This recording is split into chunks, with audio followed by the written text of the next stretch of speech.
आज मैं आपके साथ BSc part third botany paper third का जो टॉपिक डिस्कस करने जा रहा हूँ उसका नाम है structure and types of ovules.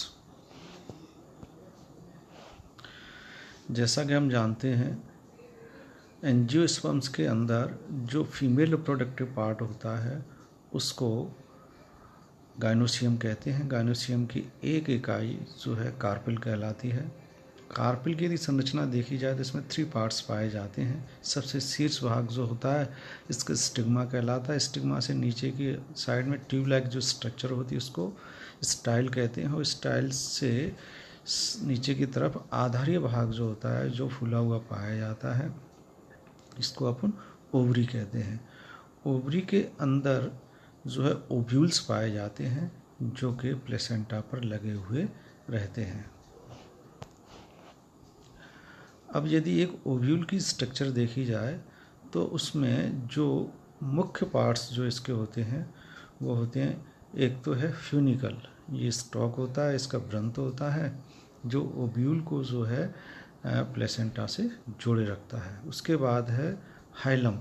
Hilum जो होता है यह वह स्थान होता है जहाँ पर फ्यूनिकल ओव्यूल के साथ जुड़ा हुआ पाया जाता है। उसके बाद नंबर 3 है रेफे। एनाट्रोपस ओव्यूल में जो है फ्यूनिकल इसके पृष्ठभाग पर एक ओभार के रूप में पाया जाता है जिसको रेफे कहते हैं। उसके बाद नेक्स्ट है माइक्रोपाइल। माइक्रोपाइल जो होता है वो इसका मुख होता है ओव्यूल का, जहाँ पर दोनों इंटेगुमेंट्स जो है एक दूसरे से पृथक पाए जाते हैं। फर्टिलाइजेशन के समय पोलन ट्यूब जो है माइक्रोपाइल वाले क्षेत्र से होते हुए ही एम्ब्रियो सैक के अंदर प्रवेश करती है। उसके बाद नेक्स्ट है चैलेजा। माइक्रोपाइल के विपरीत दिशा में जो है पृष्ठीय भाग जो होता है इसको अपन चैलेजा कहते हैं। उसके बाद नेक्स्ट है इंटेगुमेंट्स।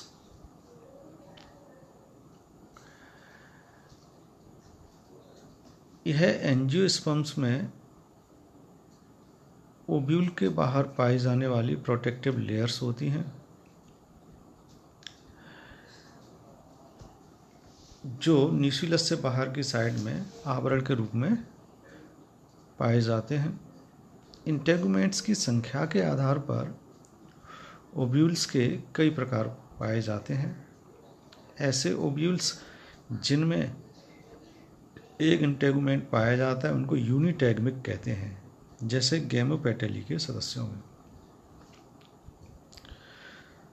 ऐसे ओव्यूल्स जिनमें 2 इंटेगुमेंट्स पाए जाते हैं उनको बाईटैगमिक कहते हैं। इस तरह की कंडीशन जो है मोस्ट ऑफ द एंजियोस्पर्म्स में पाई जाती है। ऐसे ओव्यूल्स जिनमें 3 इंटेगुमेंट्स पाए जाते हैं उनको ट्राइटैगमिक ओव्यूल्स कहते हैं तथा तीसरा जो इंटेगुमेंट होता है सबसे बाहर की साइड में पाया जाता है वो मासल हो जाता है, इसको एरिल कहते हैं, जैसे एस्फोडेलस में। तथा ऐसे ओव्यूल्स जिनमें इंटेगुमेंट्स का अभाव होता है उन्हें एटैगमिक ओव्यूल्स कहते हैं, जैसे ओलेकेसी के कुछ सदस्यों में ये स्थिति पाई जाती है। उसके बाद नेक्स्ट है न्यूसिलस। इंटेगुमेंट से अंदर की ओर पाए जाने वाला कोशिकाओं का समूह होता है जो पैरेन्काइमेटस टिश्यू का बना होता है, इसे न्यूसिलस कहते हैं।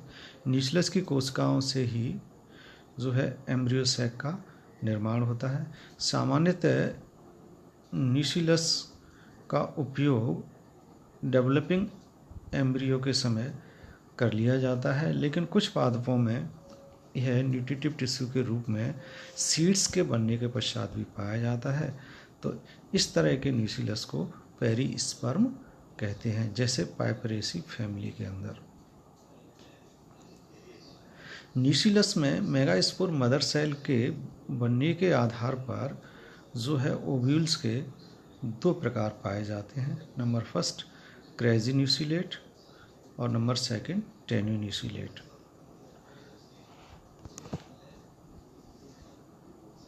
क्रेजुनिसिलेट ओव्यूल में जो है मेगास्पोर मदर सेल की स्थिति सब हाइपोडर्मल पाई जाती है, क्योंकि इसमें पैराइटल टिश्यू का निर्माण होता है। इस तरह के जो ओव्यूल्स होते हैं इनमें न्यूक्लियस अधिक विकसित पाया जाता है, जैसे मोस्ट ऑफ द एंजियोस्पर्म्स के अंदर इस तरह की कंडीशन पाई जाती है।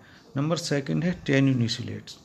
इसमें जो है मेगास्पोर मदर सेल की स्थिति हाइपोडर्मल पाई जाती है। इस प्रकार के ओव्यूल्स में न्यूक्लियस कम विकसित पाया जाता है, क्योंकि आर्कीस्पोरियल सेल सीधे ही इसमें मेगास्पोर मदर सेल के रूप में कार्य करती है। तो इस तरह के जो ओव्यूल्स होते हैं उनमें जो है न्यूक्लियस कम विकसित पाया जाता है। उदाहरण है गैमोपेटेली के सदस्यों में।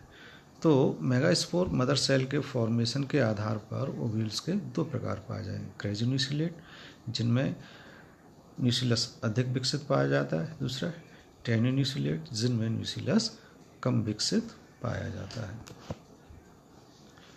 उसके बाद नेक्स्ट है ओव्यूल का महत्वपूर्ण भाग जिसको एम्ब्रियो सैक कहते हैं। एम्ब्रियो सैक का निर्माण एक फंक्शनल मेगास्पोर से होता है और मेगास्पोर का निर्माण मेगास्पोरोजेनेसिस के दौरान जो है मेगास्पोर मदर सेल में अर्धसूत्री विभाजन के द्वारा होता है।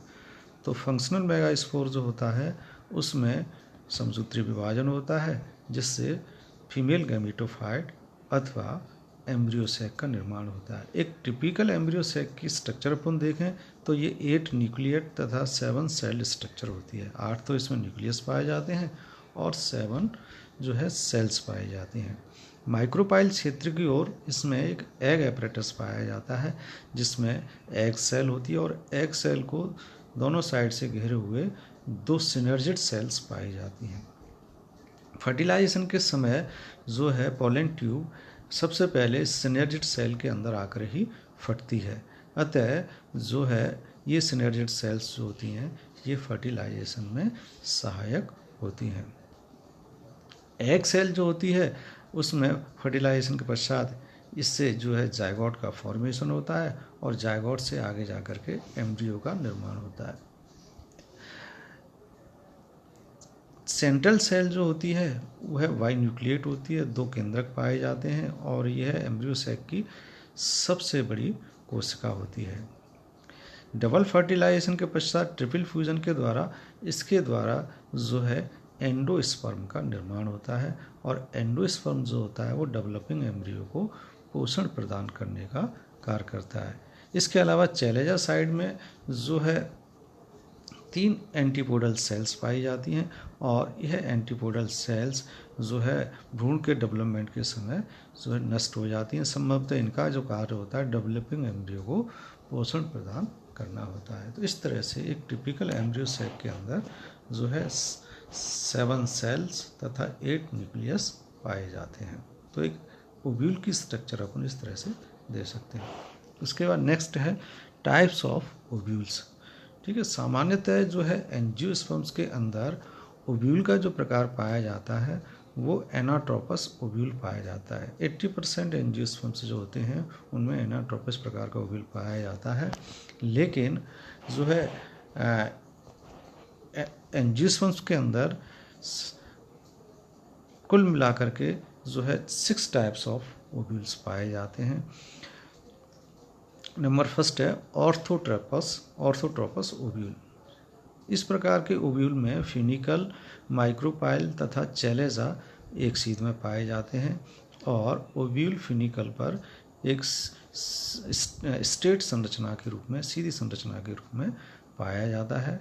उदाहरण है पॉलीगोनेसी तथा पाइपरेसी कुल के सदस्यों में। दूसरा है एनाट्रोपस ओव्यूल। इस प्रकार के ओव्यूल में जो है ओव्यूल का मुख्य शरीर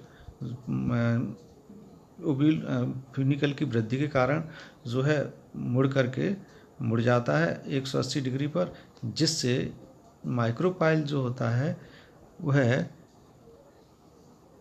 फ्यूनिकल के नज़दीक आ जाता है और इस तरह के ओव्यूल्स में माइक्रोपाइल और चैलेजा एक दूसरे की सीध में पाए जाते हैं। तो इस तरह की कंडीशन जो होती है अधिकांशतः एंजियोस्पर्म्स में पाई जाती है।